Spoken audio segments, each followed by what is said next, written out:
Вот когда вас спрашивают, чем вы занимаетесь, вы как отвечаете вообще? Сегодня? Ну да, вот вас же спрашивают, наверное, вы вообще чем занимаетесь? Вы кто по жизни? Ну, конечно, спрашивают. Знаешь, сколько раз спрашивают? Почему знаю? Как Ну, к вы этому пришли? сформулировали для себя это звание? Конечно. Гордое звание Бахарджи.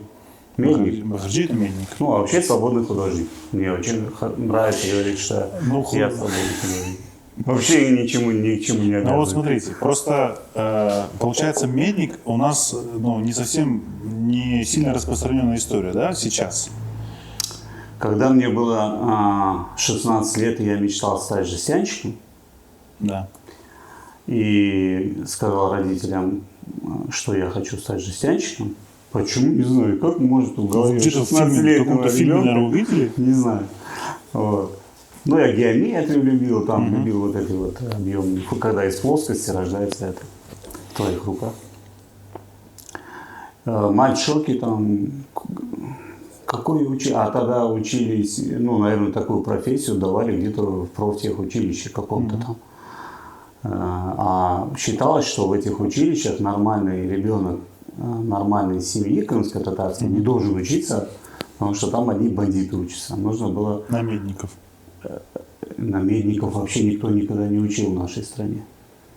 Это даже, по-моему, и на жестянщиков не учили. Жестянщики, и в то время была это очень редкая профессия, чтобы стать жестянщиком, нужно было устроиться куда-то на предприятие, и там тебя к какому-нибудь мастеру ставили, и ты вот получал там эту специальность. То есть такого профильного образования не было, получается? Не было. Вот жестянщик нет такого. Может быть, где-то в больших городах было, вот, но у нас в городе не было, в Ягиле такого не было. Не было, это была очень редкая специальность, в общем, как и сегодня. Где, кто учит на жестянщика? Ну, вот смотрите, получается, что была какая-то идея, да, про то, чтобы заниматься металлом, заниматься жестью. А как так получилось, что сегодня вы, получается, из меди делаете посуду? Но это же не сильно актуально получается. Сейчас у нас уже время, мы движемся вперед, технологии и так далее, все стеклянное, хрусталь давно уже ушел, это медь вообще, почему она сейчас какую-то актуальность набирает? Вообще для чего она нужна сейчас? Это всегда было актуально. Медная посуда всегда была очень актуальна. Просто вот этот короткий период советского времени, относительно короткий, когда вообще все перестало быть актуальным, кроме там некоторых вещей. Культуру же, по сути, уничтожили, появилась новая культура. Там самое главное, чтобы у тебя галстук был пионерский, и все остальное не важно. Вот. А медную посуду в Европе, предположим, или во всем остальном нормальном цивилизованном мире, медная посуда передается из поколения в поколение. В Европе. То есть это такая долгосрочная инвестиция, да, получается? Конечно, любое серьезное заведение, которое готовит еду, у них медная посуда. Любое серьезное там старое какое-то предприятие там в Европе, например, в Европе, вот они делают или пиво, или они делают сыры.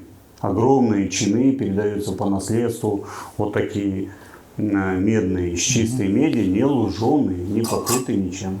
И вот в этой медной посуде они готовят и сегодня сыры, например. Это раньше было удобно, просто медь такой удобный материал. Нет. Податливый. Медь удобный материал из-за этого. Это же один из первых металлов, он уникальный материал, он легко обрабатывается. Он красивый, он теплопроводный. Он хорошо проводит тепло. При приготовлении еды это очень важно. То есть, когда ты ставишь на огонь, моментально температура, вся посуда, вся поверхность примерно одинаковой температуры. И еда не подгорает. В отличие от металлической, если ты поставишь металлическую миску какую-то, вот там, где огонь... Куда попал, там и сгорело. Там и горит. А наверху еще холодная. И все. И подгорает, потом вкус меняется, вкус поменялся, нехорошо же. Ну да. Это мы про еду говорим, не про кофе. Вот, поэтому неспроста же, не из-за того же, что она вот красивая, поэтому во всех таких хороших ресторанах вся посуда медная. Ну, в основном такая серьезная посуда. Так, и что получается, что сейчас медь, она связана с каким-то возрождением, да, получается, культурой? Ну, в Крыму... Совпадает у вас с каким-то возрождением? Ну, это, скорее всего, я так думаю, что в Европе это всегда было, там не прерывалось. Ну, особо у них таких не было, прям серьезно, под корень, как вот у нас история, да, как в Советском Союзе. Да, ну, вот я когда искал, предположим, станок себе для работы с медью, да, ну, вообще специальный станок, вот по границе нашей страны этих станков нету. За границей этих станков очень много. У нас их нету, этих станков. Ну, у нас, в смысле, это СНГ, да? Да. Вот. То есть они исчезли за ненадобностью. А сейчас они начали появляться, да? А сейчас из Китая везут.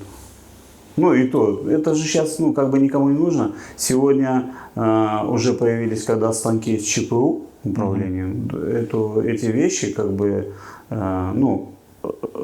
по этой технологии изготовленные, предположим, плафоны там какие-то, или методом ротационной вытяжки, что делается, уже делают станки с программным управлением.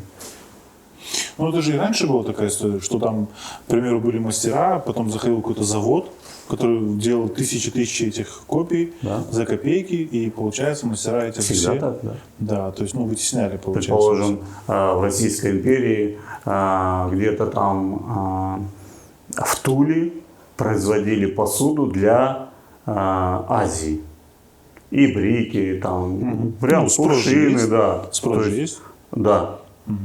Почему? Ну, там, наверное, тогда была и рабочая сила подешевле, может быть, и возможности, может быть, месторождение рядом. Ну, деньги где были, там и делали. И возили туда, продавали. Сейчас он кругом и брик какой не берешь, там Тула. Ну, только не только самовары делали. Ну, это понятно, почему, как бы. Да, жизнь не меняется же, человек не меняется. Другое дело, что если мы вернемся в Крым, что здесь почему этого не было, да, и почему это возрождается. Потому что в Крыму, когда выселили людей, которые здесь жили веками, получается, и остановилась, и исчезла культура, та, которая была в Крыму, вместе с этими людьми. Приехали люди совершенно другой культуры. Ну, и не самые такие, как бы, предприимчивые. Не самые лучшие, скажем так. То есть нормальный человек, куда попрется? У него дома хозяйство. Смотрите, знаете, там такой момент есть, что когда собирали план людей, которых сюда переселили, там тоже люди как бы не особо хорошо и реагировали на эти переезды. Я об этом и говорю. То есть приходят к тебе, начинают агитировать, ты живешь, у тебя семья, дети, ты дома живешь. Давай езжай туда, мы тебе там дом дадим. Да? Ну вот смотрите, вот допустим, конечно, ехали. Вот эта культура, получается, исчезла в Крыму. С Крыма исчезла эта культура. Теперь мы вернулись в Крым. Да. А с этим возвращением мы находим в земле, на всяких находках, в сараях старую нашу посуду медную. Мы на нее смотрим и уже возрождаем, получается, эту посуду сегодня. Ну, сначала пару десятков лет мы на нее смотрели, ничего не понимали, уничтожали точно так же. Сами. Да. От незнания. Да, от незнания. Люди просто сдавали на металлолом. Сдавали, деньги брали и шли в магазин, хлеб покупали. То есть от незнания это все. Вот. И только когда уже крыша над головой появилась, когда дети выросли, получили образование, и тогда вдруг стали думать, вообще, откуда мы уехали, к чему мы пришли, кто мы такие, и как мы раньше жили, и что мы потеряли. И тогда вдруг стали появляться люди, появились люди, которые стали это собирать, интересоваться, возрождать. Ну, получается, тогда можно сказать так, что появление медной посуды, она же, получается, совпадает с возрождением этой культуры или нет? Но если, допустим, Ну, сегодня... в том числе медная посуда, если, это часть. да, то есть если вы сегодня, к примеру, делаете посуду, она не востребована, никому не интересна, получается, это просто как... Братан, с Канады заказывают. Ну, Эта посуда всем в интересна. Канаде Это... тоже наши есть. Ну, и не наши заказывают, кстати. Да, еще половина заказывают не крымские татары. Половина. Ну, культура, потому что кофе питье, она распространяется все равно. Да, и тем более, если мы к этой традиции относимся так себе, потому что ну, это часть нашей культуры, часть нашей жизни, и мы сильно большого значения этому не придаем. Да. А у других людей, в другой культуре, ну, предположим, там в России сегодня Москва, Питер, там другие города, Новосибирск, Ижевск, вот обжарщики появляются, да? Им это интересно, они это с удовольствием погружаются в эту культуру, они просто растворяются в ней. Вот, ну, я и про кофе сейчас говорю. А мы, это у нас обыденно, утром встал, чашку кофе. Ну, обыденно, но это же неплохо. Это очень хорошо. Другой вопрос, что мы к этому так относимся, потому что это, ну, как рука, нога, там. На самом деле, предположим, те же японцы или китайцы, культуру вот, потребления чая того же подняли на такой уровень. Да. Я сомневаюсь, что они сами так дома пьют. Я думаю, не пьют. Я смотрю Все чаем залили, чай не попили. ролики там, какой там они там. Но они как с этими чайниками за $3000 продают. Ну, помните там? Да, это в Японии семья. Посадили 5 человек, которые стучат, типа ручной. Больше там большой Ну, цех. вообще. А я уверен, что это там у них все на потоке. Это все делается с станками. Конечно. Нет, если, предположим, он дарит там, каждый год они дарят какой-то семье, императорской семье, этот чайник. Ну, естественно, он его делает как положено, по технологии. Ну, это же как бы реклама, честь семьи. Ну вот смотрите, вот допустим, если мы берем сегодня, да, сегодня у нас есть такая привычка, традиция пить кофе. Откуда мы вообще знаем, как правильно все это делать?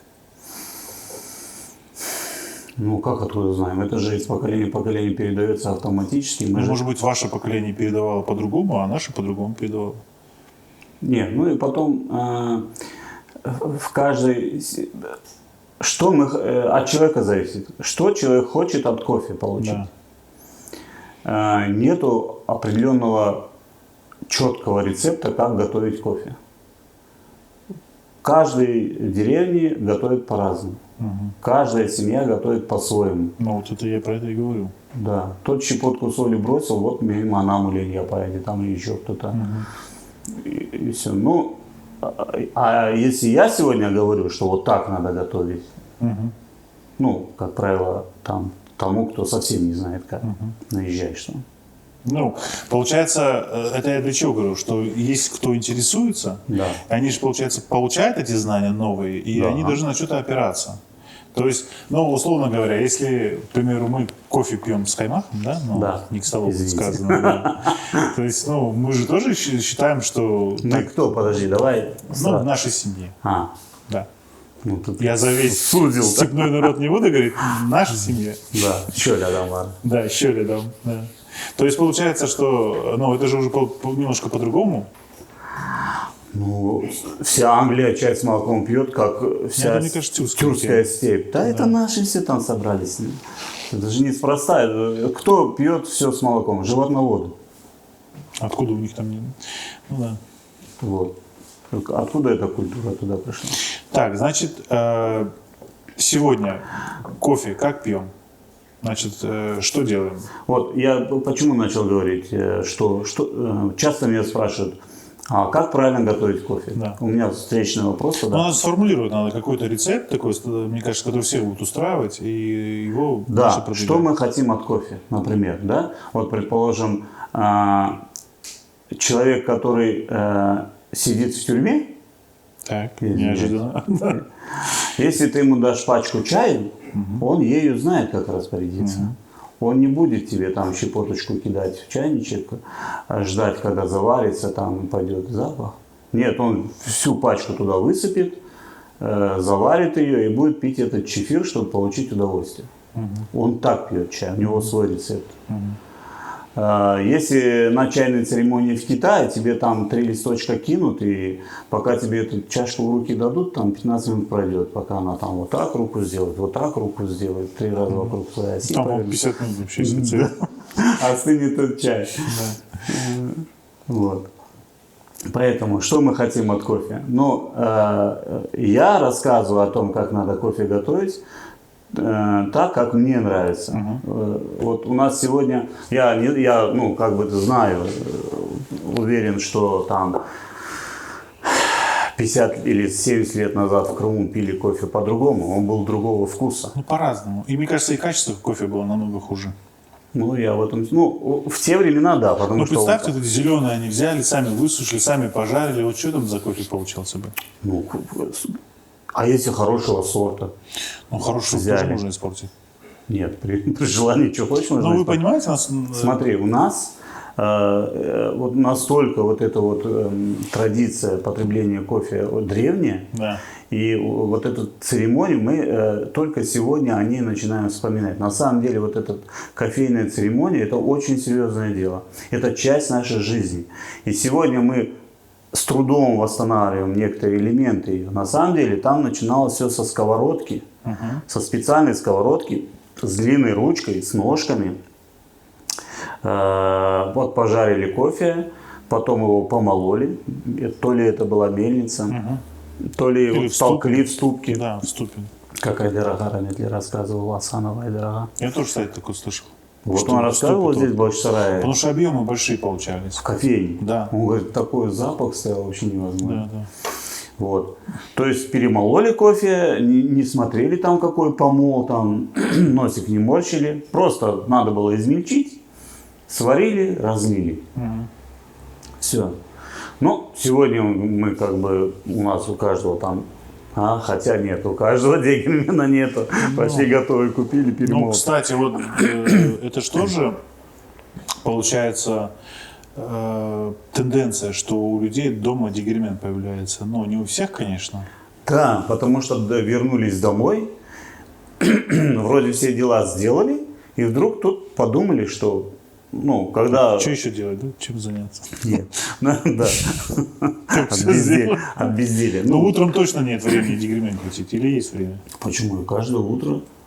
Ну, А что, там 5 минут накрутил, полчаса длится кофейная, ну, у нас час длится кофейная церемония. И работа у вас через дверь, да? Да, можно. Нет, я работаю все время. Я не, ну, как бы... Почему-то у нас есть работа, это значит,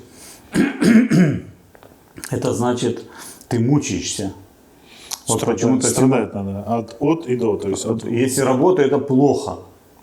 Вот почему так? Не знаю. Это последствия вот этого советского, ну, то есть системы. Как помните, когда тебя вы, заставили. наверное, не смотрели, там у Дудя была такая история про Кремниевую долину. И там один ученый, который с кометами, он говорит, я сейчас сижу, говорит, и думаю, ну, формулы читаю, я, говорит, немножко туплю.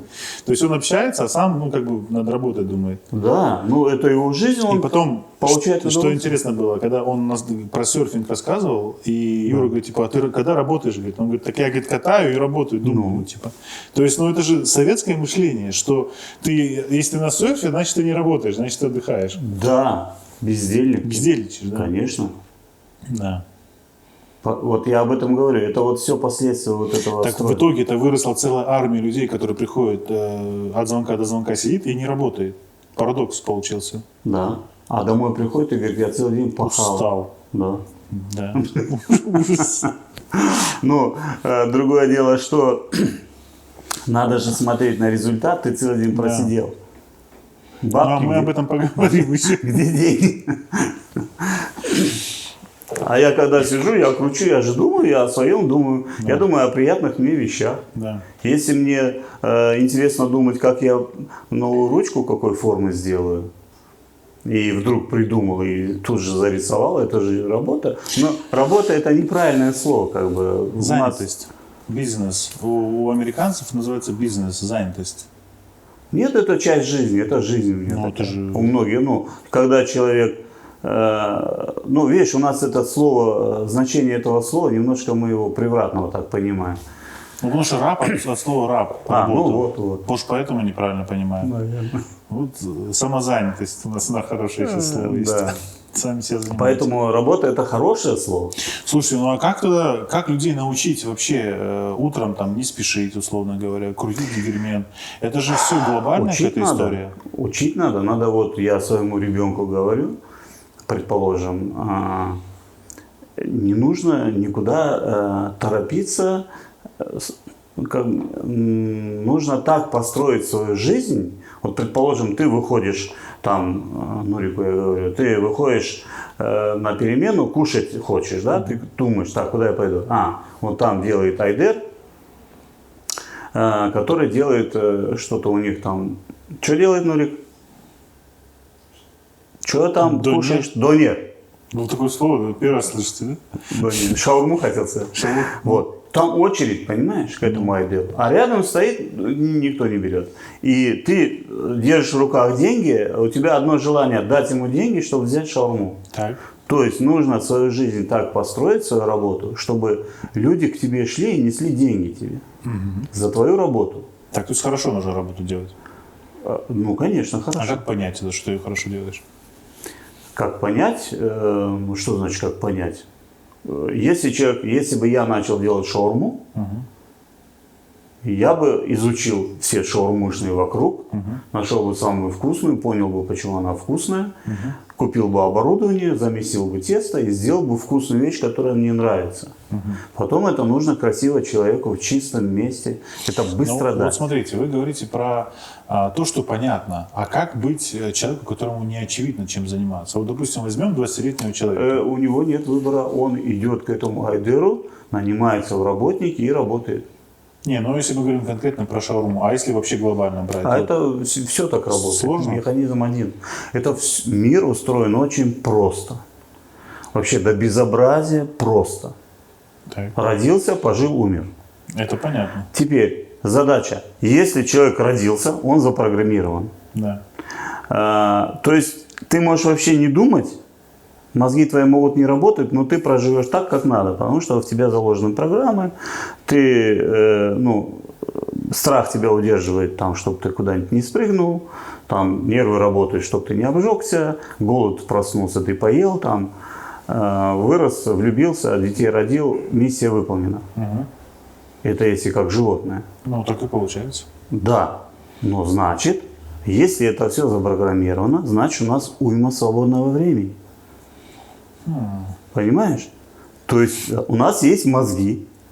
Если все уже решено за нас, то у нас столько свободного времени, делай, что хочешь. Не, подождите, а вот тут вы просто перед тем моментом, когда захотел кушать и покушал, вот этот момент вы подробнее расскажите. Значит, опыт показывает, пашет ли человек всю жизнь до бессознательного состояния или целый день валяется под забором пьяный. Дети у обоих есть, да? Дети у обоих есть, и тот подлец от голода все равно не умрет, понимаешь? И ему говорят, ты хорош бухать, ну давай уже перестань. Он говорит, да я кайфую, у меня все есть, понимаешь? У него все есть. Он замерзнет, ему сердобольная бабушка выйдет с дома, одежду даст. Ну, да. Дождь пойдет, он найдет куда пойти, не переживай. Так получается, что много свободного времени, да? Вся жизнь. В итоге. И теперь, да, я когда где-то прочитал, что какое-то племя где-то живет. Я сейчас не помню, давным-давно это было. Я просто очень неприятно как-то это было прочитать, что человек всегда должен помнить о смерти. Всегда. Ну, я, видать, был молодой, это меня так немножко неприятно было прочитать. А потом я понял, почему. Потому что ты должен вот утром, вернее, ты утром встал, не подумал, а просто живешь, и ты знаешь, что это конечно, и ты должен что-то сделать, чтобы ты не зря вообще прожил. И не как эта корова, которая, и то колбаса остается какое-то время там. Ну, это ненадолго. Святой надолго, да. То есть нужно что-то делать, раз у тебя уже, раз ты создан. Слушайте, это сильно глобально вы говорите, потому что... Нет, почему глобально? Ты спросил, я тебе отвечаю. Почему глобально? Все хорошо. Сколько миллиардов человек живет? Может, 8, может? 8 миллиардов человек живет, они рождены для чего-то. Что глобально? Ну да, вот там 80% из них не парится, там поел, попил. Там, я сейчас в Китае вспомнил, как они живут там в одной квартире по 40 человек. Лишь В Китае здесь живут так, в Москве. заработал денег, да. Денег заработал, они пашут, как эти, заработал денег, узбеки, например. Узбекистан смотришь, дома большие строят. А что, на какие деньги? Где отец, ваш дед, сын, там муж? А они в Москве работают. Они в Москве работают, там где попало спят, там как попало работают. А здесь они большой дом строят. Если Ну, они уважаемые люди.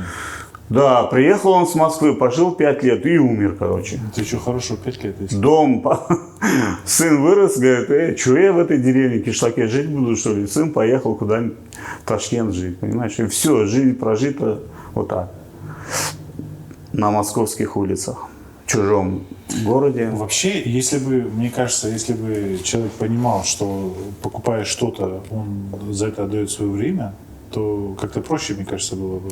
Жизнь отдает свою. Я вот это делаю, предположим, я беру за это 6 тысяч. Это кусок моей жизни. Большой кусок. Ну. И стоит оно того, Рустам, ага.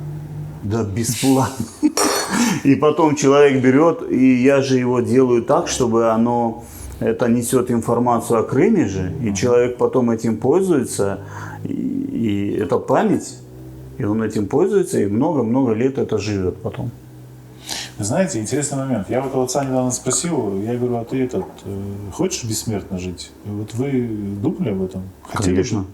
Ну, конечно, я молодой был, думаю, вот бы, блин, невидимкой был бы и бессмертным. Невидимка, это понятно.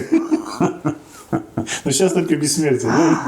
Ну, я думаю, у кого-то из фантастов есть классное там про вот это бессмертие. Ну, не бессмертие, они жили, земляне, когда освоили всю Вселенную, и жили на какой-то планете, где жили по 300, по 500 лет, короче, и умирали уже добровольно. Ну, от скуки, короче. Уже, то есть, сами. Надоело. Надоело все, ну, смысла нету. На самом деле смерть – это часть жизни неотъемлемая. Если бы не было смерти, не было бы и жизни.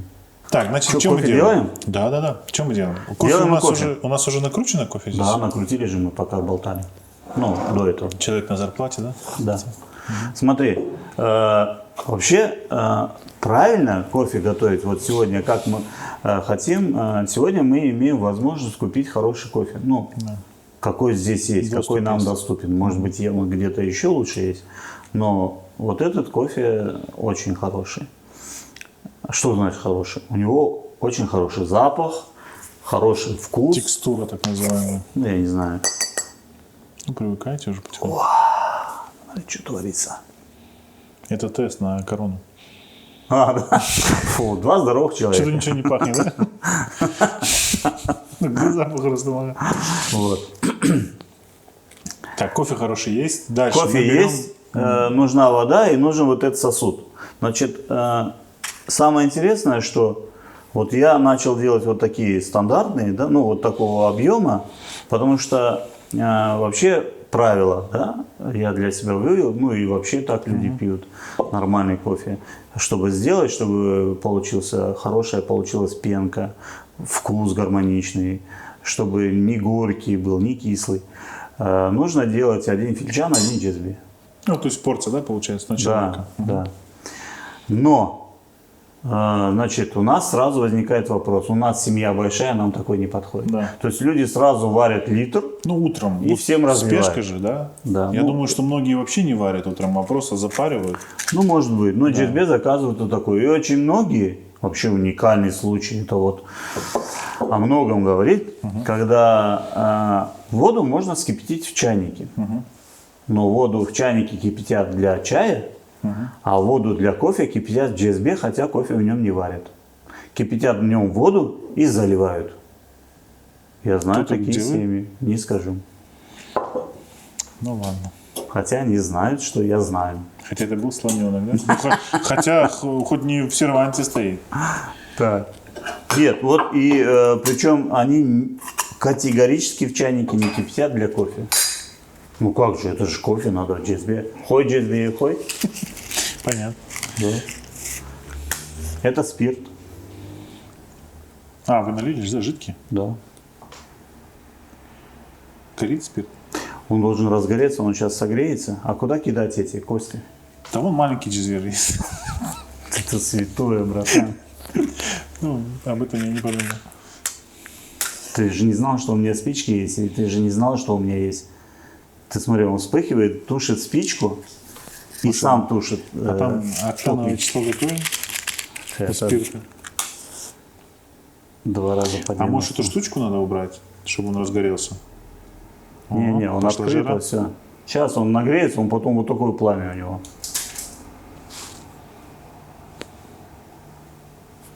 Ну, уже есть пламя.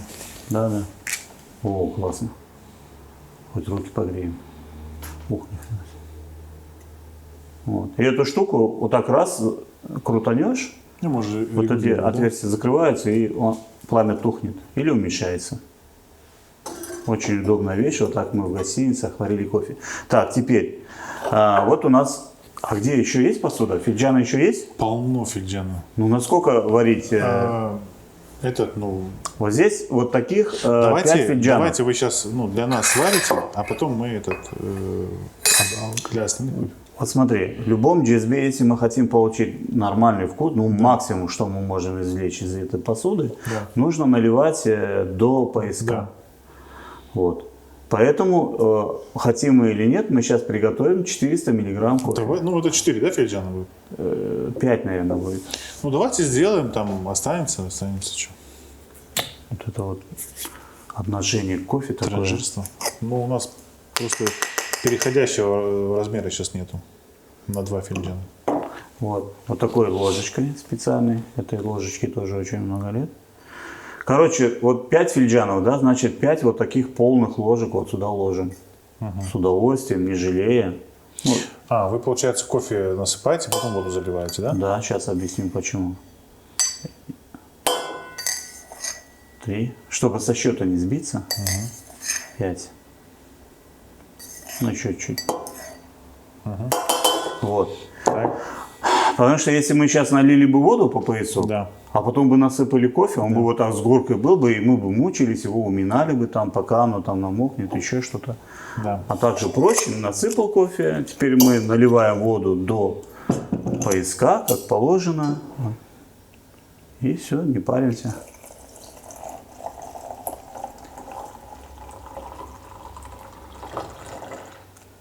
Вода должна быть чистая, сырая. Один раз кипяченая вода меняет вкус. Кипяченая вода вообще сама, она такая невкусная становится. Вкус меняет, да. И потом, когда берут с чайника, налили и делают кофе, естественно, у него будет другой вкус. Не тот, который можно было бы получить. Так, вот. У нас же есть вот такая штучка у меня специальная. Теперь будет все хорошо. Ну, там выровнять надо его. Что надо? Ну, ровнее поставьте просто по центру. Привет. Ты такой капризный. Я просто сбоку, мне видно. Так, это получается сколько? Минут 5-6? Вот, теперь да, как раз, как говорит Сергей Гуриев, вы задали очень правильный вопрос. Нет, дело в том, что задача, когда хочешь приготовить хороший кофе, что значит хороший кофе? Нужно определиться с понятиями. Да. В нашем случае хороший кофе – это когда мы сохраняем максимум, что в нем есть хорошего. То есть это запах и вкус.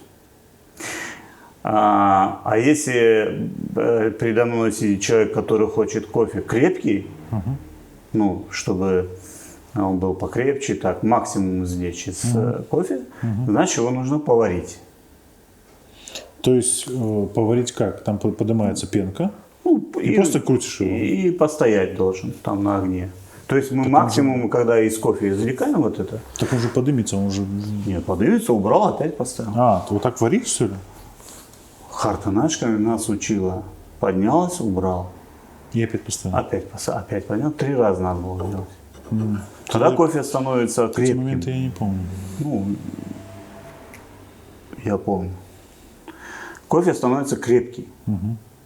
Ну, цель была такая. Ну да. У нас другая цель. У нас цель сделать кофе вкусным. Ну, сохранить вот эти его свойства. То есть он с крепостью теряет, да, это аромат свой? Конечно, уходит, мы теряем вот это вот, сахар теряем, и кофе становится горьким, но крепким. А вы, кстати, с сахаром не варите? Не, можно с сахаром, но это будет другой напиток. Это уже Ну, это будет дороже, да? другая история. Вот как здесь неудобно? Отлично. Я лично вижу. Вот так вот. Был бы у вас 186 сантиметров, то вы все увидели. Ладно, я вот так буду сидеть. Ладно, дождемся, когда... Вот, смотри, про время, да? То есть вот это огромный GSB. Вообще, вот в таком GSB варить нормально.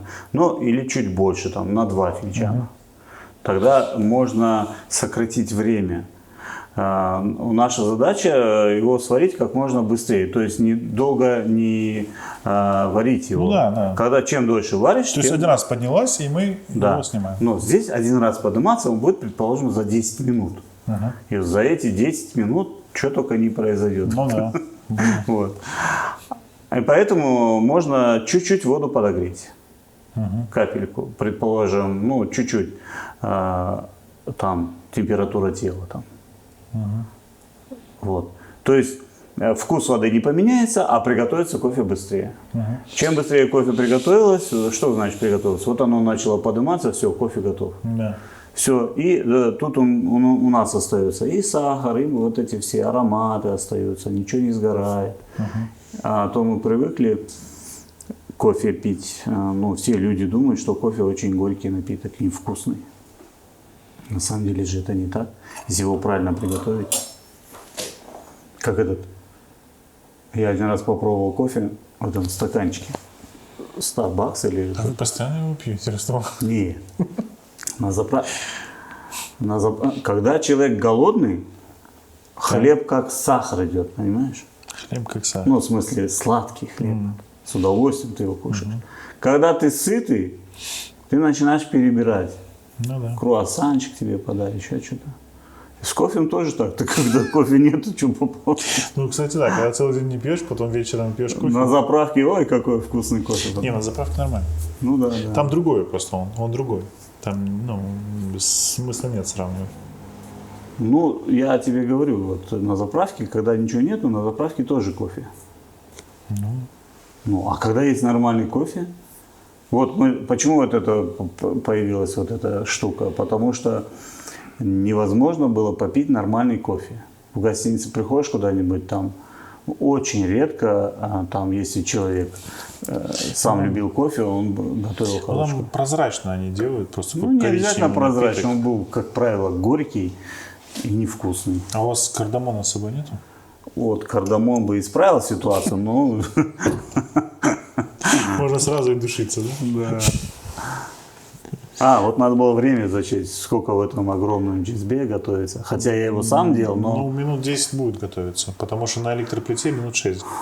Там же побыстрее. Да, вот самое интересное, что вот один раз перемешали мы... я его мешал? Нет. А легкое опьянение наступает, это нормально? От чего? От испарений. Да, это нормально. Спирт горит же. Смотри, какое пламя. Может, так и держать надо его? Не, там все нормально. Процесс идет. Отлично. Вот. А почему на песке готовят? Там же еще быстрее готовится. Ну, массированный удар, он же весь песок горячий. Да, он моментально раз и поднялся, все. То есть время еще больше сокращается, и тогда кофе получается чуть-чуть другого вкуса. И тем не менее, некоторые умудряются 40 минут готовить на песке. Если начинают включать печку, когда хочет.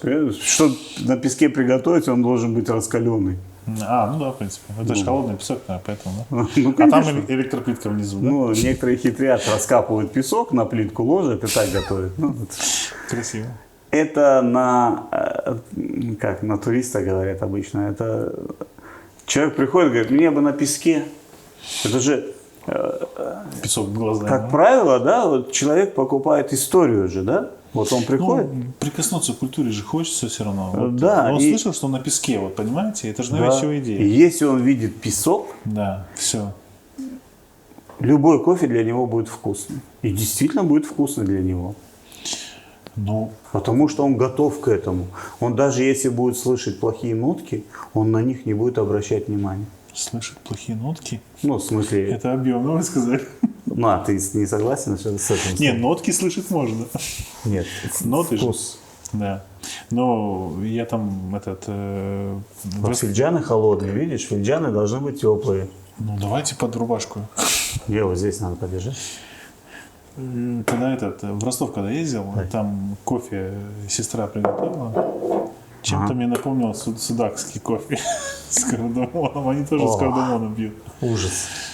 Как можно с кардамоном? Мне Вообще кажется, уникальный случай.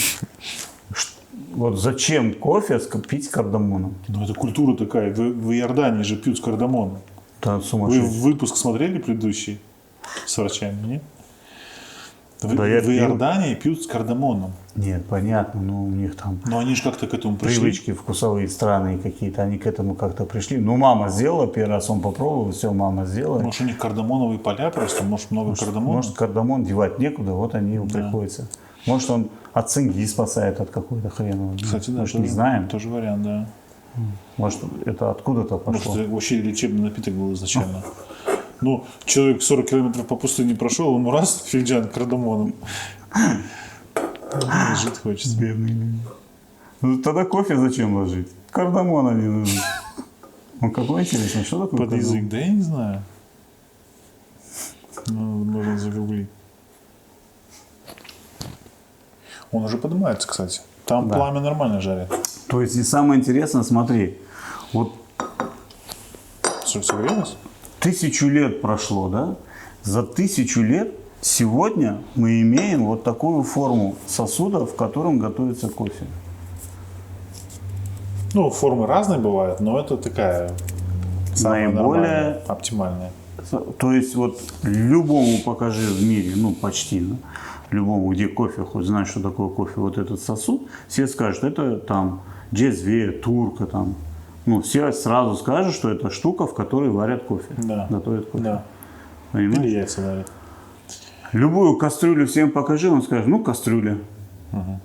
Вот. А, вы говорите к тому, что это как бы специальный сосуд? Специальный сосуд, специальные формы созданы специально для приготовления кофе. Да, что-то Уникальный недавно- случай. Да, да. Это, ну, это Чай много. можно заварить в чем угодно.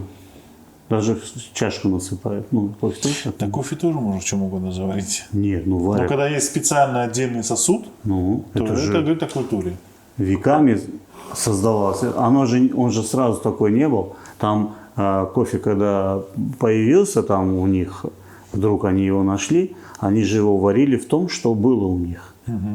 А в чем они там воду кипятили, бросили туда этот кофе, Да. и в нем и варили. Там, И скорее зернами просто бросали.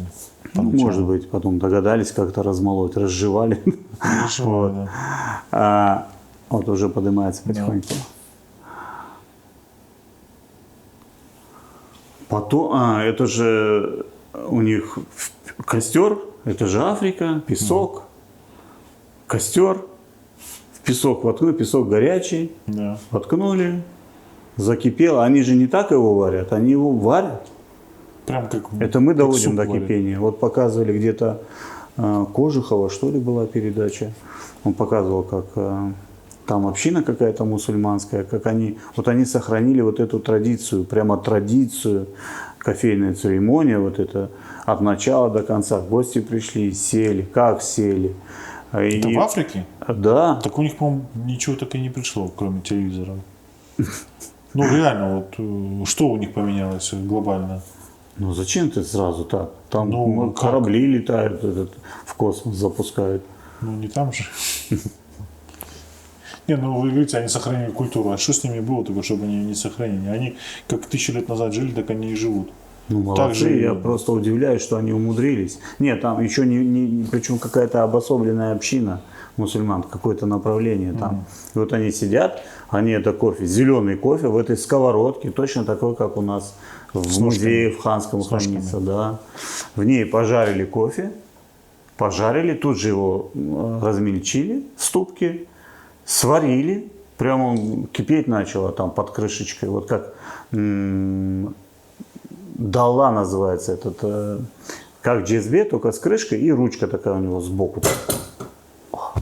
Повезло. Да. Ручка такая сбоку торчит. Вот видишь, сейчас сбоку начинает подниматься. Мы сейчас вот эту шапочку вот так сдвинем, чтобы пеночку не самое. Угу. И вот она, кофе сейчас подымется. Блин, сосуд большой. Кофе подымется, и мы нальем его в этот момент. Но с этого джезбе, как правило, когда такой джезбе, его пенку на 2 финджана можно разлить. Но если финджанов больше, тогда пенку раскладывают. Если пенки нету, то это не кофе. Что-то вы меня сейчас запутали. Вы это к чему сказали? Я к тому тебе говорю, чтобы сохранить вкус кофе, как надо правильно налить. Некоторые, и ты в том числе, раскладываешь ложечкой. Да. Я это видел. Ну, что-то я неправильно сделал. У нас в семье так делаем. Но это неправильно. Это для вас неправильно. Нет, ну, нормально, когда раз налил и все. Не, это вот именно, что если это порционально. А если на 5 человек в одном варишь? Ну, как? вот потом приходится... 5 же без пенки будет сидеть. Девушкам потом приходится изворачиваться на кухне, понимаешь? Это же неправильно. Ну да.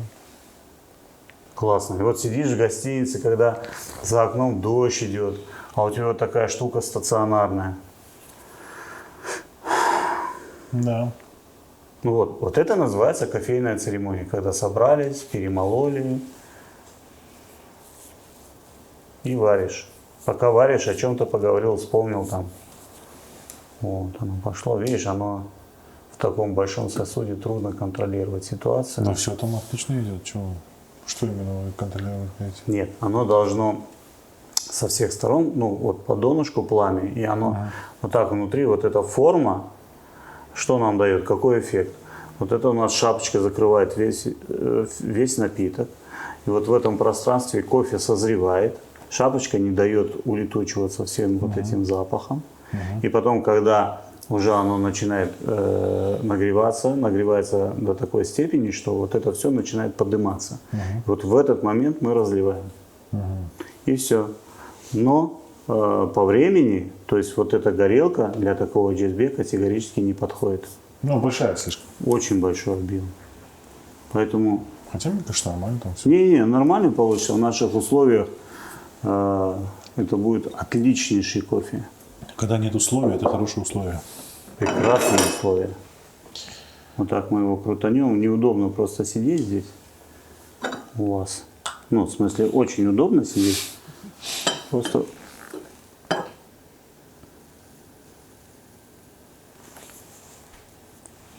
И верхом искусства приготовления кофе считается, когда пенка равная на двоих, пушистая и ровного цвета. Ну, конечно, вы же 5 ложек положили. Столько надо ложить. Мы же кофе готовим. Далеко не убирайте, чтобы это. Сейчас попробуем, потом будем пить. А что там? А ну-ка. Чуть-чуть дай ему это самое в себя прийти. Сразу пить тоже нельзя. А у меня МДшка этот. Вот среди МД есть. Вот ему только наливаешь, он моментально сразу опрокидывает. Давайте это, кофе, Тимурыч. Где фиджаны есть? Давайте я вам налью. Столки можно? Нет проблем. Вон это, в этом, в коробке, да. Пламя закрываем пока. Экономит надо электричество. Он сейчас погаснет? Он уже погас. Да, все испортим. У нас спички есть же? Да нет, сейчас ну. Машалла была. Вот это фиджан я понимаю. Не без пенки, хоть побольше будет. Вот, видишь, Сразу яркий человек в представитель кафе ходит, сразу крымско-татарской интеллигенции. Сделайте мне без пенки, ну чтобы больше было. А что на заправке? Одну пену на этот нальют тебе туда и все. Нет, 2, Нурик не пьет. Нурик не будет, да? О, немножко не досчитал. Да, нормально. Вот А что, вы 3 налили?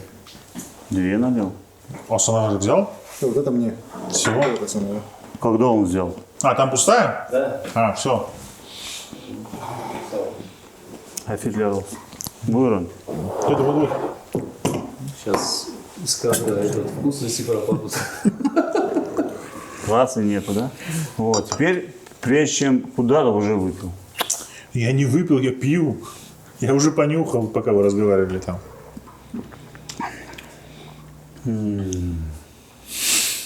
Вот смотрите, вот у нас есть пример. Кофеин мозг У нас есть пример Турция, да, вот Эскишехир, вот эти вот старые города, которые, мне кажется, похожи очень сильно на Бахчисарай.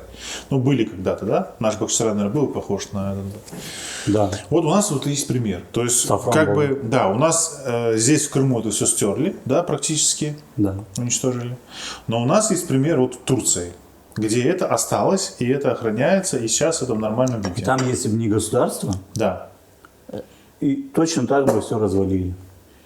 Ну, не так же все-таки, мне кажется. Все-таки глобально там не было этого Да, смены. человек живет. Вот он живет, у него с окна дует. Ну да, да. Рядом сосед скотина построил дом, он к нему зашел, у него окна шикарные, ничего Телевизор. не дует, большой телевизор, понимаешь, чистенько все. Он идет, ломает всю эту штукатурку, идет новые окна ставит и тоже хочет так же. Ему по барабану это история твоя, там еще что-то. Подождите, то что получается, если это из этой истории убрать государство, то все? Да. А что такое государство? Это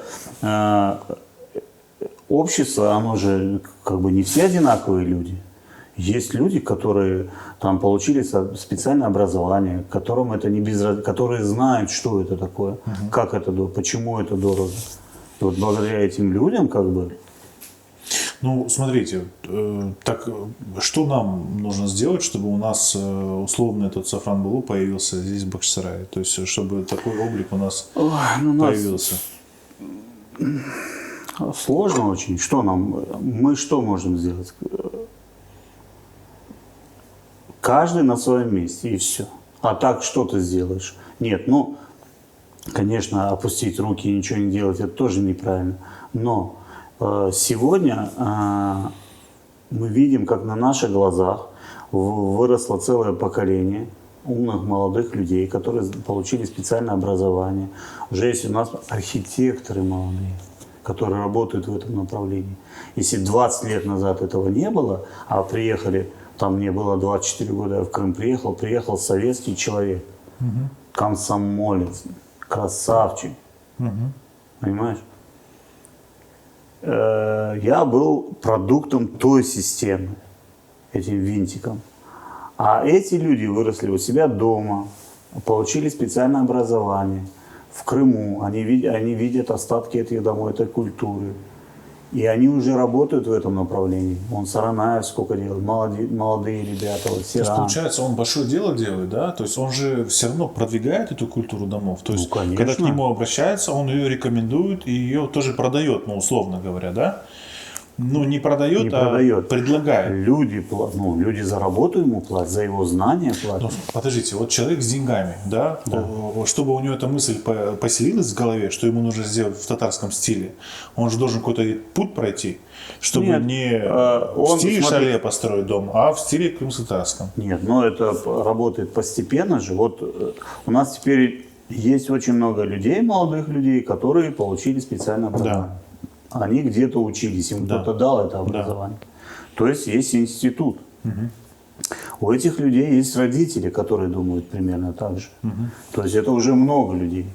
И когда один построил, второй построил, и когда ты поднимаешься там в Ахмечете и видишь красивые дома в нашем стиле традиционном, ну, конечно, теперь каждый почти хочет так же построить. А строили ведь 20-30 лет назад, так строили не потому, что они специально строили неправильно, а потому что люди выросли на индийском кино. Вот они видели эти залы там, где эта Зита сбегала с лестницы. Половина людей, у которых есть деньги, построили себе залы с большими лестницами. Это так работает. Ну да. Ну, это нормально, поэтому если, ну, видишь, когда государственности нет, это сложно, но можно, все равно работает. Вот у вас же, условно говоря, во дворе нет уже государства, вот в вашем дворе? Не, ну я же живу в этом государстве, я получил образование. Ну да, но я имею, ну, я не про это. Я про то, что, по идее, человек, который, ну, каким-то образом заработал деньги, да, но неважно каким, то есть он заработал деньги. Что значит неважно каким? Я имею в виду, что, ну, да, типа бизнесмен. Да. То есть вот у него есть деньги, в пределах его участка, его дома, он же сам там хозяин и Да. управленец. То есть вот получается, что вот этому человеку, у которого есть деньги, ему нужно, может быть, и им нужно какой-то пример показывать, чтобы они это толкали всю эту тему Так и вперед. происходит. Да. А ты разве не видишь? То Так есть- и происходит. Если у человека есть деньги, он умный, образованный, молодой человек, как правило, сегодня бизнесмены, там, как правило, молодые люди, 30-40 лет, там, ну, в среднем, Да, 50. 55. Вот, 55. Да. Вот. Они уже, ну, если человек умный, думающий, если он живет в Крыму, если он крымский татарин, естественно, он поездил по миру, он увидел разные культуры, а он знает, что он крымский татарин, и он живет у себя дома, конечно, он хочет строить так, как жили его предки. И он хочет жить у себя дома, в своем доме, и его дом должен показывать, что он принадлежит вот к этой культуре. А он не может построить какой-то там прогрессивный дом, весь из стекла там и так далее? Может, но в стиле же строит. Вот Саранаев примерно такие дома и предлагает. Он же не строит, как традиционный там. То есть восточный стиль, но Не эклектика, да? восточный. Что значит восточный? Крымский стиль. Крымский, Крымский стиль. да.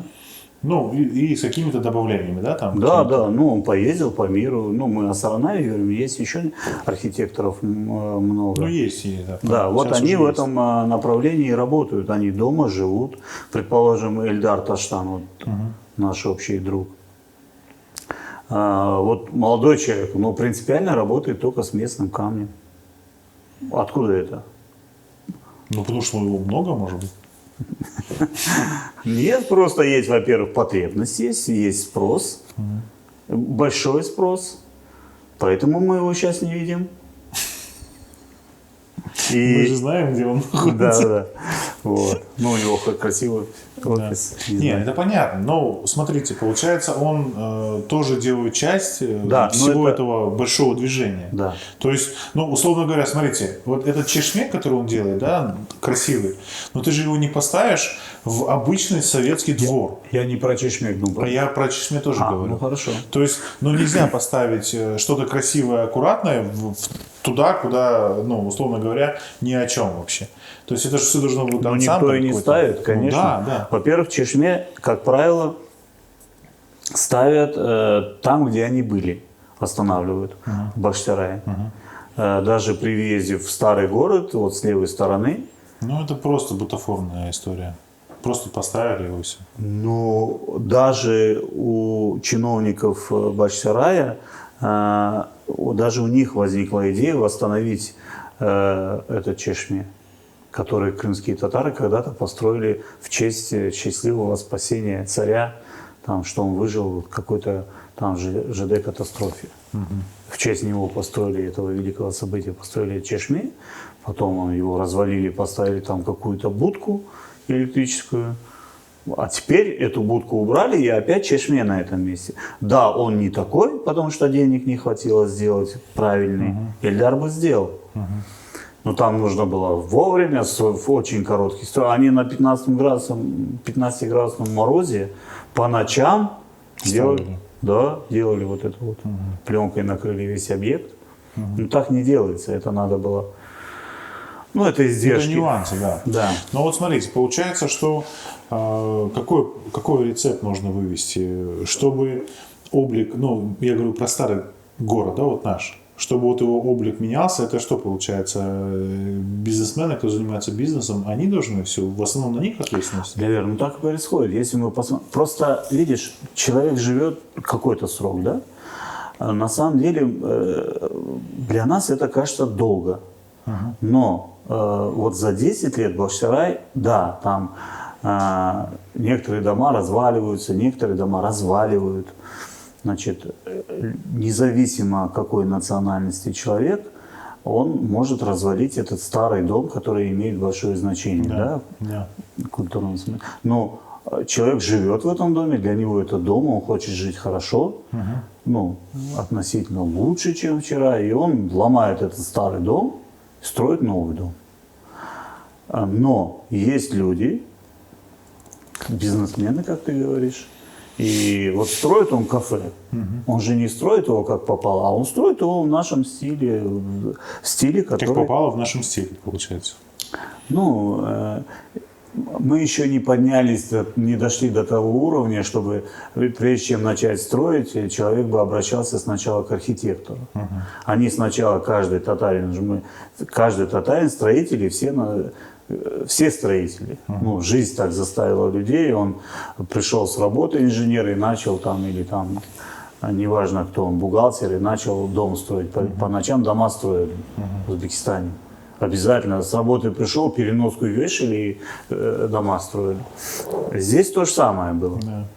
Вот. Но потихонечку уже часть людей обращается к архитектору, наученные Горьким. Ну, это с достатком, да, связано? Нет, это связано с пониманием, что без специального образования ты не построишь так, как надо. Потому что много нюансов, это же не просто так. Архитектор, у него специальное образование, он когда начинает чертить, он учитывает все нюансы, где будет туалет должен быть, санузел должен быть, там, спальня столько-то квадратов, там, фундамент такой-то, крыша такая. Ну, понятно. Когда человек сам строит, обязательно потом переделывает. Потом вот эти деньги, которые бы он отдал архитектору, он вкладывает в переделки. Ну, это же потом. Это потом, как раз это уже деньги потом. потом появляются. Он сначала посчитал, там, ну, условно, 50, я не знаю, там. Да, я сам, что там, и давай. Ну, ничего, потихонечку вот идешь по городу. Предположим, вот наша улица была там страшная, да, сейчас то одна, то вторая кафешка уже хотя бы Какой-то вид уже в появляется. стиле делают, да. Туристы идут уже головами крутят. Получается, что вот в этом условном уничтожении, да, старых домов, старого наследия, ну, получается, что национальности нету в этой истории, да? Нет.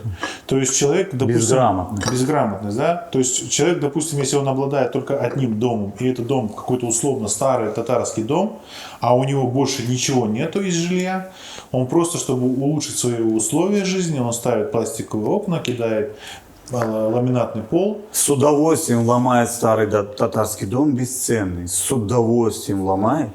Ну, деньги появились, допустим, на переделку, и сразу же приступает к этому. Можно было рядом построить новый дом. Нет, сносит этот, потом с удовольствием рассказывает, как тяжело было поломать, как раньше строили, баба у нас там. 6 КАМАЗов камня вывезли. Да, вот такие балки, вот такие гвозди, понимаешь? И все. И нету этого дома, нет той тысячелетней истории. А рядом стоит стандартный там, потом который не штукатурит десятилетиями дом. Хотя в той же, ну, в любом нормальном цивилизованном мире черепицу нельзя переставить без разрешения архитектора, ну, городских это властей. да, но это вы говорите про государство, опять же. Так должно быть. Да. Потому что нашему же городу, если бы государство четко за этим следило, если прежде чем чего-то строить, там, ты бы утверждал это, тогда весь город был бы не таким.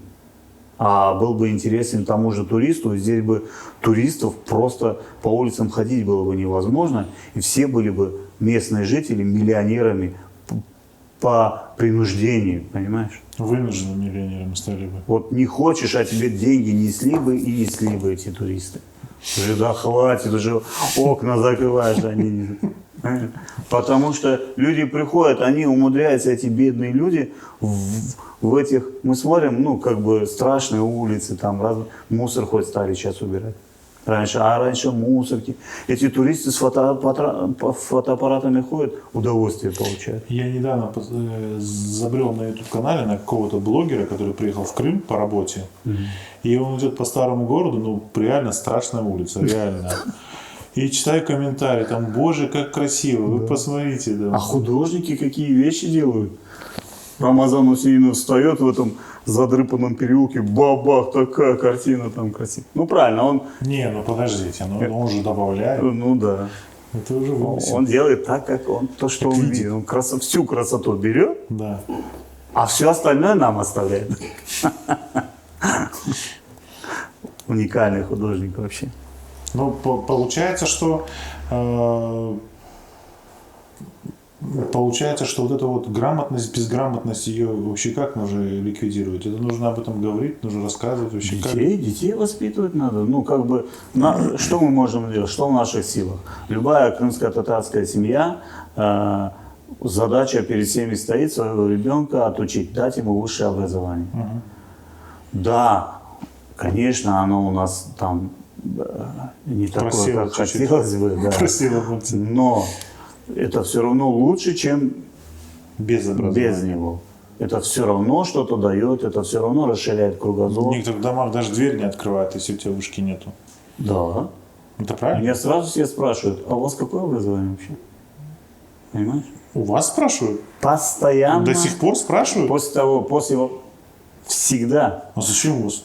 Да, не знаю. Вот. Вроде женат уже, да? Или это гаишник, я знаю, как образование. Образование. Диплом есть? Красный, брат. Ладно, точно. После вопроса, как вы к этому пришли? Почему про образование? Ну, я знаю, почему это, я просто шучу. Ну, человек приходит, как бы, тут то и медник, там, Бахарджи, тут и там дом восстановил, там, по этому вопросу. То есть у вас к вам претензии, вопрос по квалификации? То есть вы вообще у вас есть? Не претензии, а любопытство. Ну, любопытство с претензией тоже Может это быть, претензии, сопряженное. да. Но я гордо говорю, что у меня нет высшего образования, потому что... Денег не было? Но это На завод пришлось идти. Да. претензии я почему говорю, потому что самая распространенная история, когда там, допустим, ты какой-то исторический какой-то факт обсуждаешь, и обычно люди говорят, а у тебя образование историка или нет? Немножко, вот, это разные вещи. Да. Когда человек начинает чего-то говорить, и тебе интересно, походу меня тоже из этого спрашивают. Тебе интересно, и я тоже часто спрашиваю, а какое у тебя образование? Ну, почему ты об этом так говоришь? Есть основа? Мне кажется, что эта вот тема, это глубоко советская история, что без образования ты не имеешь права, у тебя нет веса твоего слова и нет веса твоим действиям, если нет образования. Но это же неправильно. Нет. Это правильно, но если нужно понять, о чем мы, когда мы говорим о высшем образовании, что мы имеем в виду, понимаешь?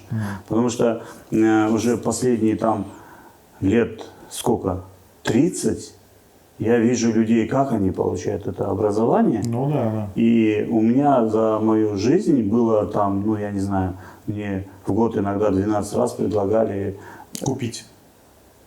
продать. Продать? Купить. Диплом купить. Купить в моем случае. То есть, чтобы я получил высшее образование. Я говорю, да зачем мне такое высшее образование? Любой нормальный человек, что такое высшее образование? Это когда ты идешь и получаешь какую-то профессию. То, чем ты хочешь заниматься. Если вы не можете меня научить, как гнуть медь, или чему буду учиться? Как ракеты строить, мне это неинтересно. Понимаешь? То есть я учился и учусь, человек всю жизнь учится, все время. Ты не можешь не учиться. Если ты не учишься, элементарно можешь не значит, учиться. ты шестеренка какого-то механизма. Или шестерка. Нет, шестеренка какого-то механизма. А если сейчас никто не учится. Вы по сторонам смотрите? Почему? Есть очень много умных людей, которые учатся каждый день. Сегодня учиться вообще кликнул на этот и что хочешь читай. Запоминай, записывай. И много таких, кто запоминает, записывает. Конечно, много. Ты же ходишь вокруг и видишь, как люди живут. Ну да. Кто умного человека видно сразу. Как?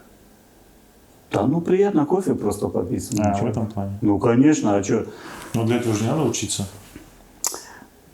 Ну что, нет, давай разберемся. Ты вот, если человек пошел утром на завод к 8 часам, целый день там проторчал и пришел, говорил, я поработал, хотя он домино забивал целый день. Это же не значит, что он работал. И что значит учить? Рустам, вот этот интересный феномен, да, вот вы вообще как-то его объясняете? Вот я все время пытался понять.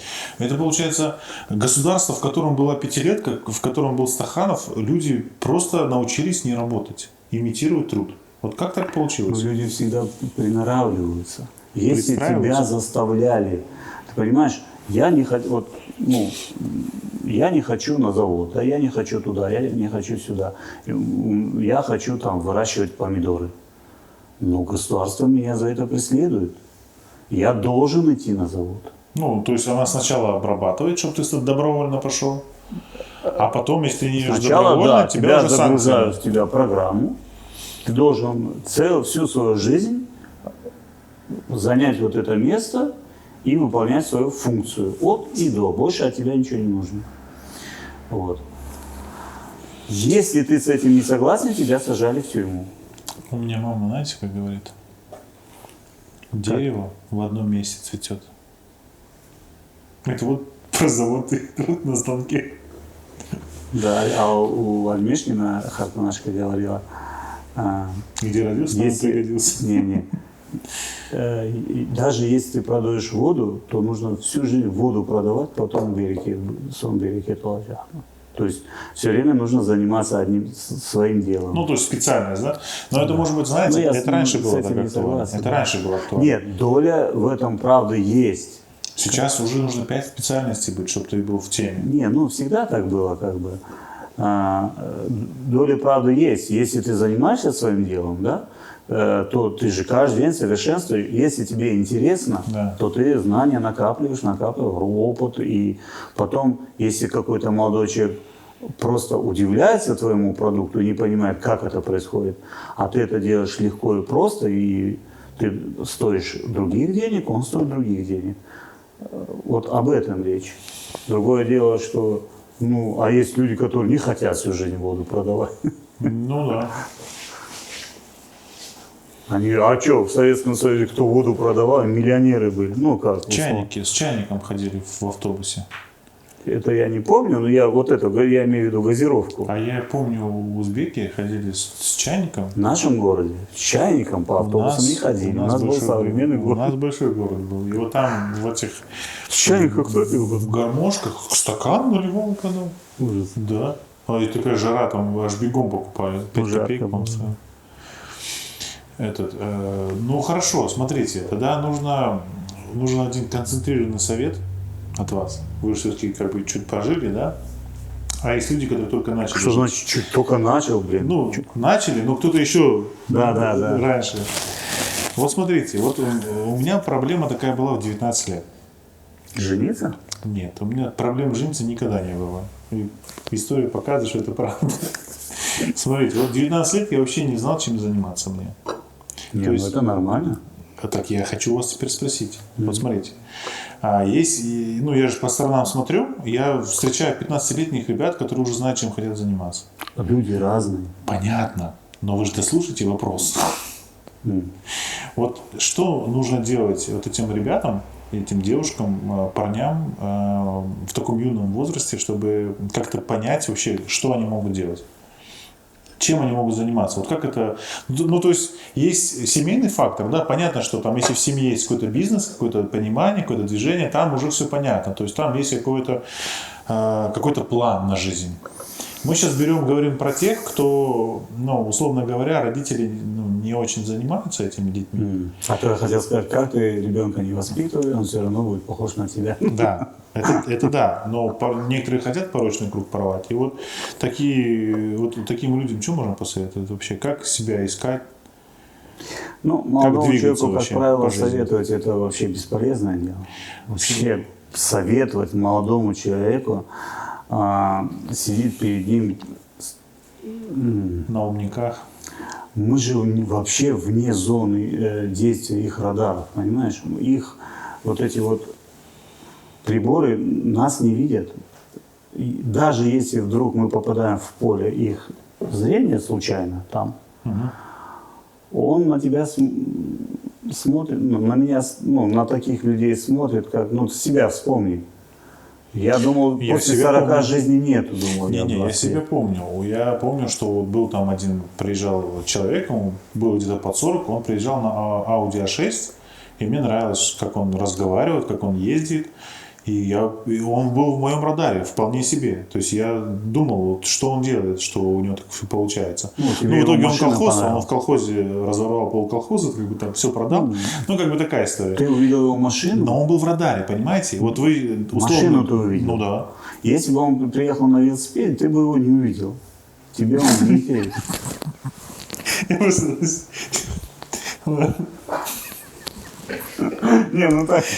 Ауди, ничего себе. Богатое воображение. Ну хорошо. Ну вот, условно говоря, он попал в радар. Ну попал же в радар. Да вы думаете, вы просто недооцените 20-летних ребят. Они очень Да я наблюдательны. по себе сужу. Если хочешь узнать человека, в себе покопайся. Не нужно умничать. Человек настолько примитивное создание, все одинаковые. Это нормально. Все одинаковые при том, что мы все равно уникальны каждый по себе. Ну, мы так говорим. Ну, мы, да, мы себя утешаем. Конечно. Ну что все одинаковые? Ну что, да я, как это матери часто говорят, я понимаю, что каждая мама своего ребенка хвалит, но мои дети самые лучшие. Там, то есть, на самом деле все просто. Жизнь абсолютно простая штука. Все ясно и понятно. Хочешь быть богатым – работай. Не будешь работать – не будешь богатым. Ну, что значит богатство? Опять же, Да, нужно кстати, понимать. Кстати, вот это вот богатство. Молодой ну, человек думает, что богатство, ну, как правило, да, 1000 баксов. что это $1 000 000. Что такое 1000 баксов? Ну, для нас это деньги растут. Мы уже перевалили, мы Ты уже... любое кино, они же все на голливудских фильмах выросли. Ну, Весь миллион. мир вырос на Ну, голливудских $1 000 000 фильмах. нормально же? $1 000 000 долларов он. Да. А ты дай ему этот миллион, он тут же его на Ламборгини потратит и все. Нет миллиона. Разбил машину, все, опять нищий. Да. Вот. То есть, что такое богатство, он должен сначала это понять. Поймет он все равно это к годам к 30. Там, ну, поумнее раньше, поглупее никогда. Вот. По-любому, может быть, человек поэтому так и создан, чтобы жизнь двигалась, понимаешь? Молодой человек ничего не боится, ни о чем не думает, у него нет границ, сделаю, не сделаю, ввязался, а там посмотрим. Это, я думаю, я уже знаю, чем закончится, я им говорю, да, туда не ходи, там будет вот так и вот так. Он, да, и все равно идет. А вдруг вы ошибаетесь? Он так не думает. Он думает, я про вас старый перду. Ну, Вы же можете ошибаться. нет, Я просто знаю одного человека, ему что не скажи, он скажет, не получится. Не Нет, ну получится. это другое, я не об этом. Ну, он же тоже прожил жизнь, он же тоже знает, чем закончится. Да. Но он и молодой такой был. Не получится. Как вариант. Вот. То есть я пытаюсь своим опытом делиться, но не каждый его слышит. Ну, совет нужно давать тогда, когда его спрашивают Да. вообще. Когда ты вот это во все стороны транслируешь, думаешь, вот, блин, этот сидит умничает. Наворовал Иди уже, на да, джип. иди телевизор. На джип наворовал и умничает. Да. Конечно. Вот. Ну, это... Так получается, универсального рецепта нету? Есть. Работать? Да. Ну, это скучно, что Рустама. Вот. Психотерапевт. Возвращаемся к началу, поэтому я говорю, что нужно научиться получать удовольствие от процесса, от жизни. Жизнь – это с утра до вечера. Да. Это жизнь. Не завтра, не сегодня. Утром родился – это жизнь, это новая жизнь, это твоя жизнь. Вечером заснул – все, тебя нет. Ты ночью, тебя нет, ты же себя ночью, ну, ты сон снится там. Раз утром ты опять живой, опять жизнь началась. А многие, у кого мозгов не хватает, он проснулся и думает, там, вот сейчас вот это случится там, или вот было бы у меня миллион там, и вот тогда я заживу, или, обязательно что-то должно случиться. Да. А сегодня ты здоровый, красивый, солнце встало, у тебя крыша над головой, там родители где-то, сестры, братья, там машина дома, как правило, сейчас в каждой семье там. Ну, да, уже получилось. То есть у него все есть для счастья. А мозгов не хватает понять, что это все есть. Чтобы он понял, что это все есть, нужно у него все отнять. Вы как сейчас как коммунисты разговариваете. Нет, это жизнь такая. Ты если жажду не познал, ты вкуса воды не знаешь. Я тебе говорю, ты когда голодный целый день, тебе дай кусок хлеба, ты его с таким удовольствием будешь. Мы в армии там самая лучшая еда была, это кусок хлеба, сахар насыпешь сверху и с кипятком пьешь. Хлеб с сахаром. Это первые полгода, конечно. Хлеб с сахаром это было вообще, я не знаю, как сегодня какой-то А вы в каких войсках служили? стройбат, как тотально, каких войсках. Ну, не все строевать. Не, понятно, да. Это понятно. Вот, поэтому все относительно. И умный человек, который умеет анализировать, слушать, понимать, он может смоделировать эту ситуацию и понять и жить. Но много людей, которые на своей шкуре пока не почувствуют. Ну вот смотрите, хорошо, вот есть, допустим, умный человек, да? Вот Да. молодой человек, Да. как правило, да? Вот возьмем его, он работает, зарабатывает. Да. Теперь вот он женится, да, он создает семью. Так. Такой вариант тоже, Взял да, все есть? испортил. Так хорошо все было. Да. Ну вот смотрите, вот он женился, да, вот у него жена, условно говоря, она, не так любит работать. И она там все время в Инстаграме, все время чья-то жизнь, то есть у нее какие-то завышенные запросы изначально. Да. Вот это же мешает жить? Нет, смотри, ты взял и сразу каждому свою роль обозначил. Умный человек, вот у тебя умный человек жил, потом женился на дурочке, которая сидит все время в Не, Инстаграме. она не дура. Она не дура, она же не работает, она уже не дура. Вот. Нет. Не, вы понимаете, я утрирую. Упростил, я да. очень упрощаю. Другое да. дело, что два человека, они почему-то поженились. Да. То есть вот Люди, когда женятся, часто потому, что им друг с другом интересно. разные причины бывают, да. Часто говорю я. По разным причинам женятся. Женятся Что почему? забираетесь, да? Я понял, о чем вы говорите. Вот. То есть, это их проблема, это их жизнь. Если она сидит все время в Инстаграме, Да. а может ему это нравится, он ей подарил телефон 11. Все сделал для этого, да? Конечно. И сидит, наслаждается. И ей говорит, дома будешь сидеть. Женщина должна сидеть Чтобы дома. всех права этого к вечеру, да? Да. А ты говоришь, что вот она сидит в Инстаграме. Почему ты лезешь в их В частную принципе, жизнь? да, согласен. Фу, спас я ее, короче. То есть это их жизнь. Может, она в Инстаграме, у нее интернет-магазин, и она больше зарабатывает, чем этот слесарь-бездельник, Да. например. Да. Хорошо, тогда вот скажите по этим запросам. То есть проблема человека вообще в чем? То, что он тратит больше, чем зарабатывает. У Не человека проблема, глупого человека проблема. глупого человека. Но это много сейчас распространено. У нас уровень закредитованности вообще в России, он высочайший просто. Что значит уровень закредитованности? Закредитованность, это говорит о том, что у человека больше 3 кредитов. 3-4 кредита на одного человека. Вот смотрите, это же тенденция к тому, что человек тратит больше, чем зарабатывает. Нет, смотри, если человек знает, что делает, если он все просчитал, предположим, у меня жена экономист. Не предположим, у меня жена экономист. Так. Да?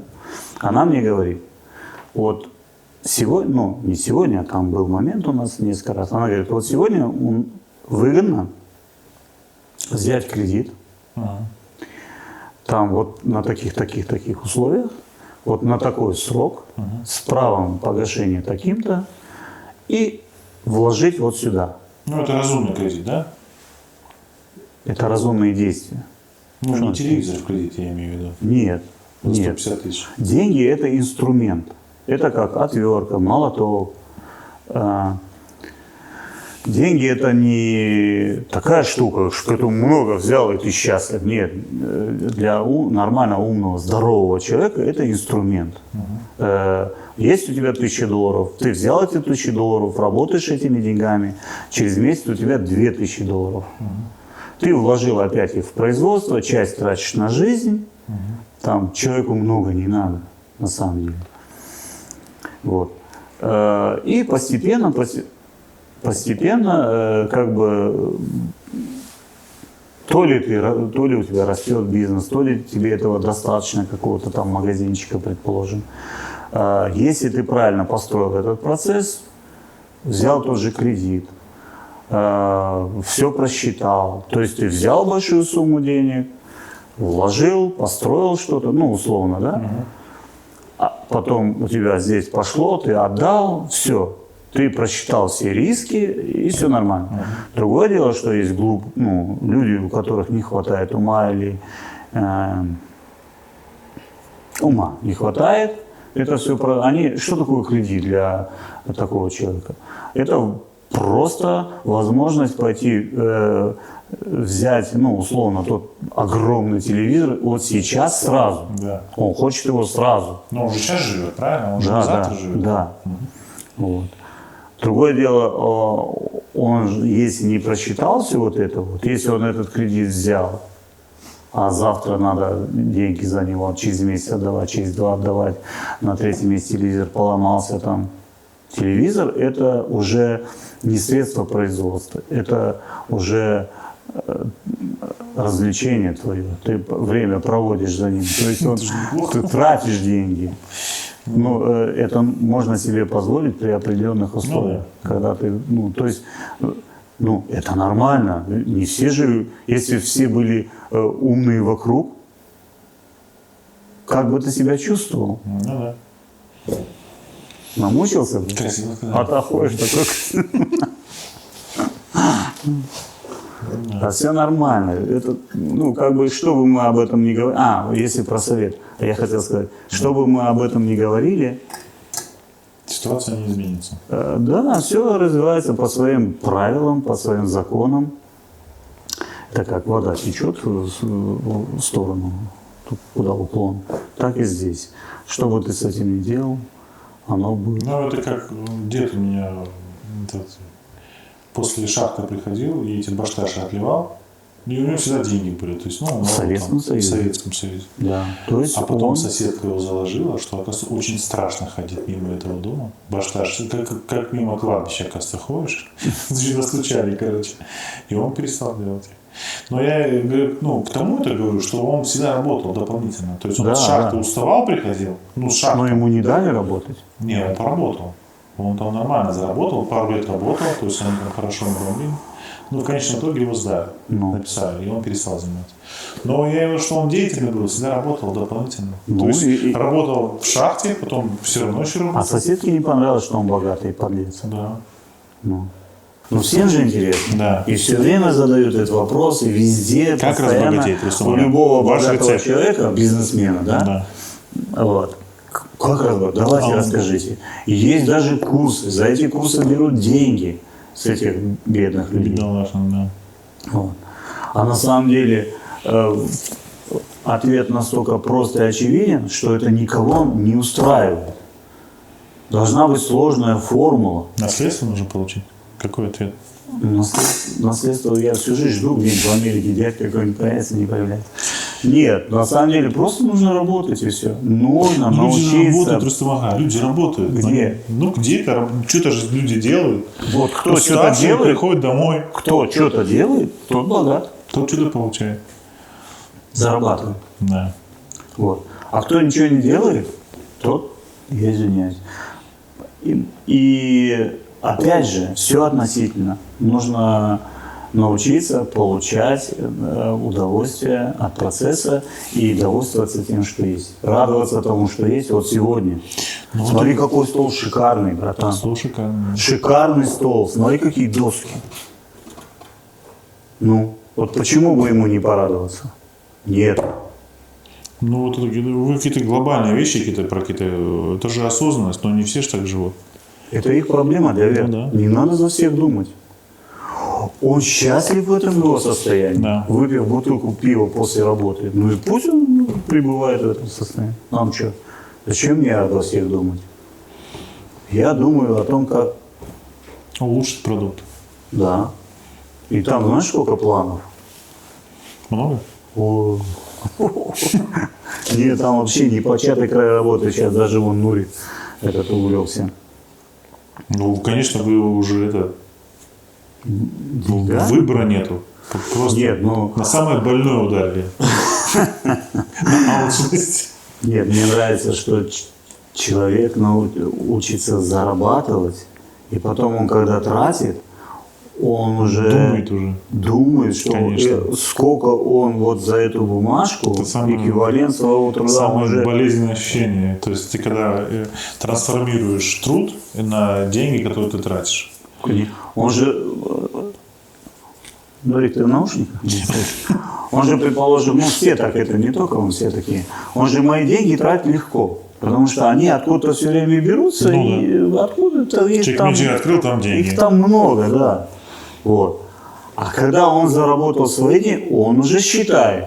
Так, подождите. Да ну, не буду я это суши заказывать, ну или пиццу заказывать. Ну да. Или закажу только себе. Яичницу, нет, только себе, всем заказывать. Надо признать. Вот. Еще учитывая то, что любит. А просто яичницу пожарил и все. Ну да. Все. Вот это жизнь, вот это разумная, как бы, разумный подход к делу. Ну, понимаете, в чем проблема? У нас, получается, мы же детей не воспитываем, то есть мы не учим их с деньгами обращаться. Учим. Но вы учите. Подожди, маленьких детей смысла нет учить? Ну вот карманные деньги. Вот есть такая история, карманные деньги. Да. Вот, а они же не у всех были. Понимаете? Не всегда были. Вот. Вас, значит, правильно учили, поэтому вы сейчас нормально Да. все вот честно делаете. А я просто помню свое детство. Нет, ну как карман деньги? Утром в школу 15 копеек всем давали. 15 копеек я не считаю. Я Карманные считаю. деньги это больше, чем 15 Я копеек. тратил, например, я не помню, но я за неделю скапливал какую-то сумму, и потом мы шли в кино в воскресенье. Но это же уже какое-то управление деньгами, правильно идет? Ну, конечно. Всё. У меня всегда были деньги. Будем заканчивать. Ну, хороший совет вы дали, Весна. Не рабочий, правда, но хороший. Очень даже рабочий. Вообще работы по-другому, а нету другого выхода. Просто нету другого выхода. Тебе деньги никто не даст, тебя всю жизнь никто не будет кормить, родители не вечны, у тебя уже есть дети, и все. Уже ты, получается, на тебе уже ответственность других людей. Ну да. Это работает. То есть другой формулы нету. Хочешь ты этого или не хочешь. И как только человек это понимает, тогда все становится ясно. А все понимают вообще? Вы же многих вообще видите. Ну, много понимают, но много даже не парится. Это мы с тобой сидим. Ну, в смысле, много людей понимают, конечно. А есть люди, которые не парятся вообще, ну им не надо. Головоломка это. Как мне один говорит, я для Веры, говорит, я работал на 3 работах. Сейчас, говорит, выхожу полдня поработаю, все то же самое.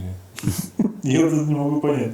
Как может 3 работы и полработы? Нет, ну может он... Ну, в смысле, все то же самое. Мы живем, как бы там, ну, все нормально. Ну там, да, еда есть, смотря вода то, о есть. чем он говорит. Другое дело, что я же говорю, мир прекрасен, жизнь прекрасна. Просто нужно это ценить сегодня. Когда человек лишится всего этого, лишается, тогда он задним умом вдруг понимает, что он был Обычно счастлив. человек в больнице начинает это понимать. Первый такой звонок, да? Или в тюрьме, или в больнице. Ну, то есть, когда ты его лишишь этого всего, тогда вдруг он понимает, что он, оказывается, был счастлив еще 2 часа назад. Да. Ну, можно же включить мозги и понять сейчас. Не знаю.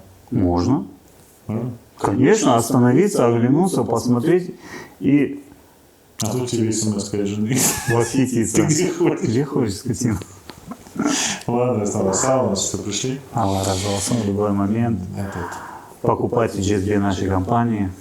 Кстати, про ручку мы так и не рассказали, но это в следующей скажите, серии. я вставлю. Про ручку что вы хотели сказать? Про ручку я хотел сказать, что вот у каждого GSB, вот я когда GSB делаю, предположим, да, не просто так делаю, а вот форма этой ручки, это как можно, ну, я серьезно к этому отнесся, это копия, значит, ну как, что значит копия? Эту форму я взял, в Ханском у нас в экспозиции лежат там какие-то предметы, кухонная утварь, по-моему, этот Кевгар, по-моему, да. Кевгар. Потом я еще нашел фотографии вот именно вот с такой ручкой, вот такой формы. Да.